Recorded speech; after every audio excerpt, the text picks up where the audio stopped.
রাজা ভাই, এটা আমি কি শুনলাম? তুই কি শুনছস আমি কেমন কম? তুমি নাকি রানীপুরে বিয়া করতেছো। বিশ্বাস করো, এই কথা শোনার পর থেকে আমি আমার নিজের কান দিয়ে বিশ্বাস করতে পারতেছি। এমন একটা আজগুবি কথা তোর কাটা কইল? যার কাছ থেকে শুনি কথাটা আমার কাছে একদমই আজগুবি মনে হয় নাই। নিজের বোনদের নিয়ে তো আর কেউ এত বড় মিথ্যা কথা কইব না।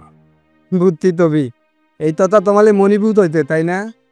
আরে মনিবু কইলে তো ভাবতাম যে হ্যার মাথার নাট বল্টু দিলা আছে কি না কি কইছে। তাহলে কইলো কাটা?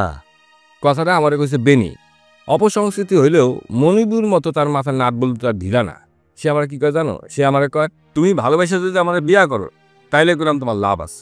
কি লাভ? কয় যে তাইলে রাজা ভাই আর তুমি ভাইরা ভাই হয়ে যাইবা। তিন জামাই মিলে আড্ডা দেওয়ার লাগে কষ্ট করে আর ওই মতির সঙ্গে দেওয়া লাগে। বাহ, দারুণ তো এটা তো।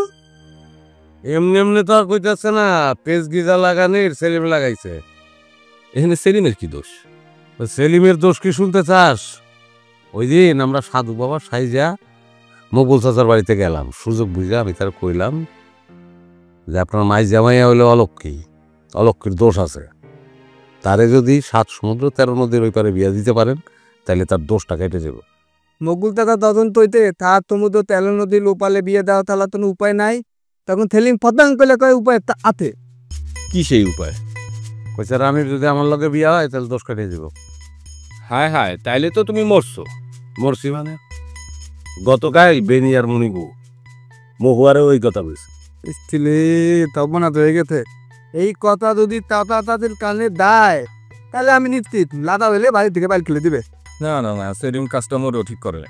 আরে ও আমার বিপদে ভালো হলে ইচ্ছা করে এই কাজটা করছে। দেখছো, তোমার তো দিলাম না কথা পাউল।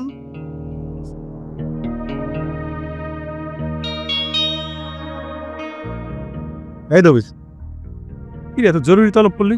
ব্যাপারটা কি?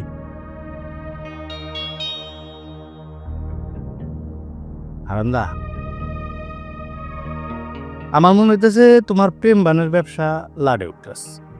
এরকম তেরা বেকা কথা কইতে সুস্কিলি দেয়। রে তেরা বেকা কথা কেন কইতাছি সেইটা আগে শুনে নাও। গতকাল রাইতে এই যে সেলিম আছে না, হ্যাঁ, সেলিম আমারে প্রস্তাব দিছে। কি প্রস্তাব দিছে?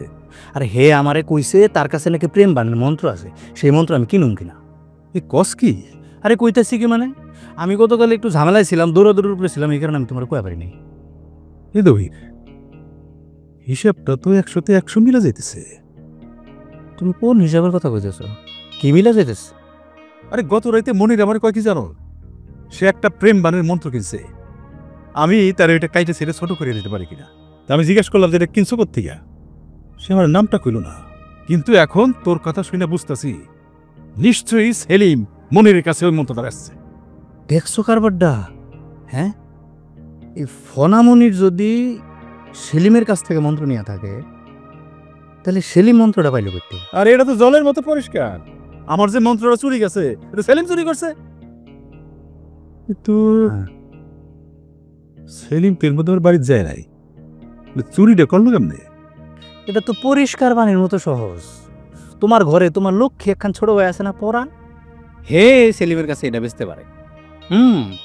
তারা তো দুইজন আবার জিগরি, কঠিন বন্ধুত্ব, গলায় গলায় প্রীতি।